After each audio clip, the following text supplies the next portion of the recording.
మా ఎమ్మెల్యేపై మళ్లీ విమర్శలు సరికాదు. విడవలూరు మండల టీడీపీ కార్యకర్తలు.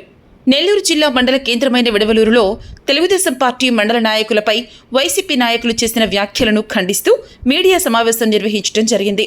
ఈ కార్యక్రమంలో టీడీపీ నాయకులు మాట్లాడుతూ, మా ఎమ్మెల్యే ప్రశాంతిరెడ్డిపై వ్యక్తిగత దూషణలు చేసిన నల్లపరెడ్డి ప్రసన్నను రాష్ట్ర ప్రజలు గమనిస్తూ ఉన్నారని, అదేవిధంగా మండల వైసీపీ నాయకులు ఇష్టం వచ్చినట్టు నోరు పారేసుకుంటుంటే సహించేది లేదని, వారి నాయకుడిలాగే సంస్కారహీనంగా అనుసరిస్తున్న తీరు సిగ్గుచేటు అని ఘాటుగా హెచ్చరించారు.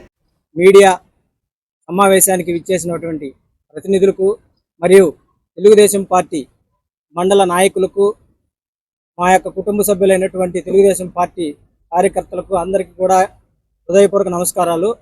ఈ యొక్క పత్రికా సమావేశం, ఈ యొక్క మీడియా సమావేశం యొక్క ముఖ్య ఉద్దేశం, ఉదయం ఇదే విడవలూరు మండలంలో వైసీపీ పార్టీ వ్యక్తులు కొందరు సమావేశం ఏర్పాటు చేసి మరియు వారి తెలుగుదేశం పార్టీ మరియు వ్యక్తుల మీద, నాయకుల మీద కొన్ని విమర్శలు చేయటం జరిగింది.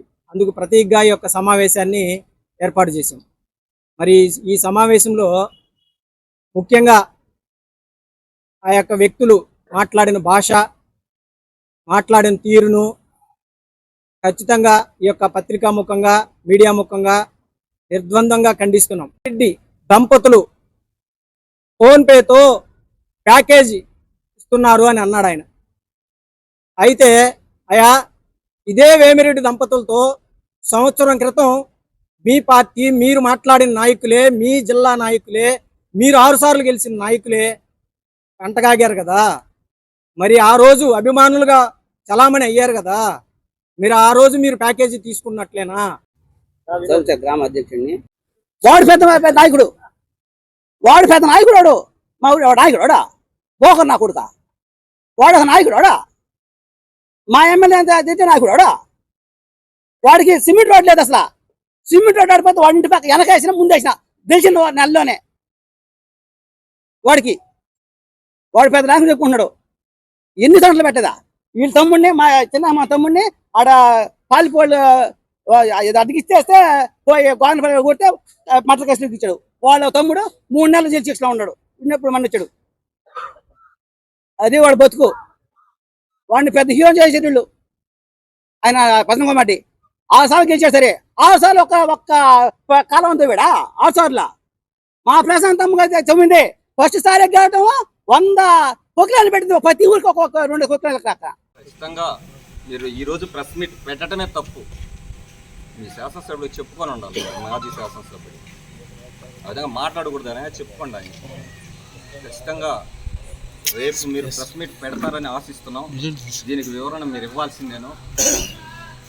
సమర్థిస్తున్నారా? మీ ఇంట్లో వాళ్ళ పడితే సమర్థిస్తారా? 2024 ఎన్నికలకి ముందు అసెంబ్లీలో మా తల్లిగారు ఆమె బోనమ్మ, నేను 2-3 సందర్భాల్లో కలిసిన ఆమె అమ్మ అన్న ఒక బిడ్డగానే చూసుకుంటుంది ప్రతి కార్యకర్త.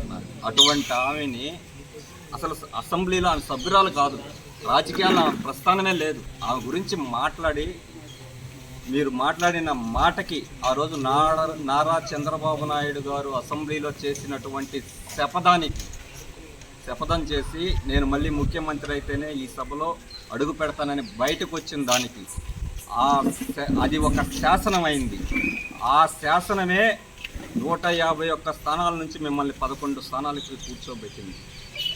ఇటీవల జరిగినటువంటి అదే ఎన్నికల్లో వేమిరెడ్డి ప్రశాంతిరెడ్డి గారి గురించి ఇదే ఆ రోజు ఆయన శాసనసభ్యుడి హోదాలో ఇదే వ్యక్తిగత భాష ఆ రోజు కూడా ఖండించాం మేము.